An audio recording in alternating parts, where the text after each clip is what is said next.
Shalom, beloved. Welcome back to Real Talk with Yehuda. Now, this is going to be part 3 of my topic on concubines. Okay. Now, I want to make it very clear so there's no misunderstanding. Understand that a concubine is a wife. A concubine is a wife. A concubine is not supposed to be some jump off. She's not supposed to be some side piece. A concubine is not supposed to be some sex slave. Like I've heard different Israelites talking that wickedness or whatever, desiring to have different women and stuff as some like sex slaves. That's wickedness. No, a concubine is a wife. Now understand, part of the separation and stuff of understanding the difference between a full wife and a concubine wife, like I've already explained before, to be a full wife, according to the scriptures, the woman had to be a virgin, or she could be a widow, who is a widow indeed. Okay, she was a virgin, she got married, she was with that one husband died, and now she's allowed to be married by another man. Now, using wisdom, because I know some people gonna want to go way off in left field on some foolishness, so let's just cut that right now. If the second husband dies, and then a third and a fourth and a fifth husband dies, she's still a wife. She's only been in a righteous marriage. She wasn't sleeping around or nothing like that. She still is a righteous woman. She still is a wife. She was with a husband. She was pure before being with that first husband. She was a virgin. He died. Another man married her. He died. A third husband marries her. He dies. Now we know that ain't really what's going on, but just to stop the foolishness before some even try to twist stuff around. So we know that foolishness don't count. We don't cut that. So understand that a concubine is a wife. She not no jump off. She ain't no side piece. She ain't no sex slave. She's still to be loved, covered, protected, cherished, a wife. Now, what would be part of the separation and difference or whatever is when it would come to like the inheritance and stuff like that. And you see examples of this, precept on precept, line upon line, right? We see precepts with this with our forefather Abraham. Abraham had Sarah, his wife, who brought forth Yitzhak. The promise, the inheritance, the blessing went through Yitzhak. Even though he also had Hagar as a wife.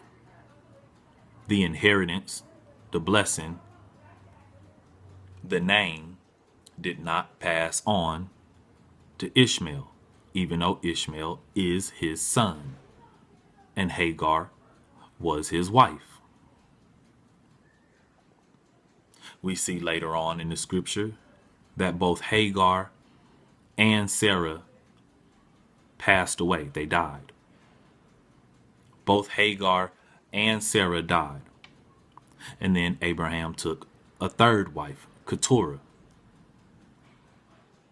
Our father Abraham then went on to have 6 or 7 more sons by Keturah. who is his third wife. Now, the blessing, the name, the inheritance didn't go to those 6 sons. It went through Yitzhak. We also see that our father had an undesignated number of concubines, meaning plural. He had multiple concubines. Now, we've already talked about what would make a woman a concubine. And he had many sons, an undesignated number of sons by the concubines. Scripture tells us that he gave them gifts and sent them into the east country.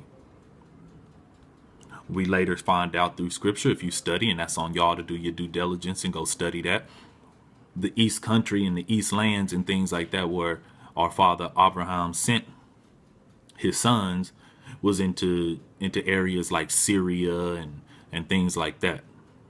So we're not talking about like the Far East or whatever. That's not what the scripture is talking about. Now, anyways, back to the whole deal that we see with those precepts, and then we follow along through scripture and we see and we get this wisdom and the precepts. When it comes to a concubine, and it comes down for a man to break down his inheritance amongst his sons, the inheritance and stuff is supposed to go to the sons from the wives. His firstborn is supposed to get a double portion. So however many sons he has to divide the inheritance out. The firstborn son is supposed to get a double portion. And then the other inheritance is divided out among his sons.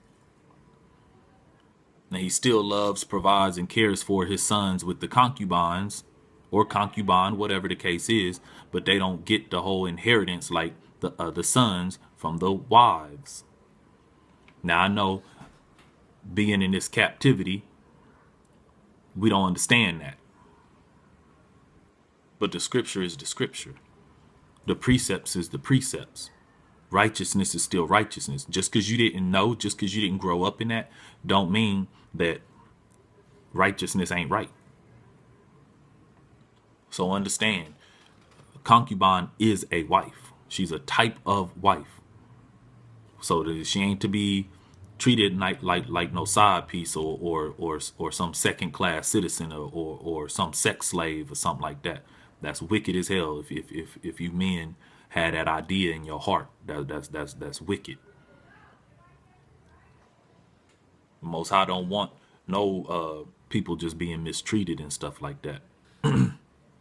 But that's where she would fall in, so that she still has a righteous covering, a righteous husband. And she would be in the role of a concubine. So understand that concubine ain't no sex slave or nothing like that.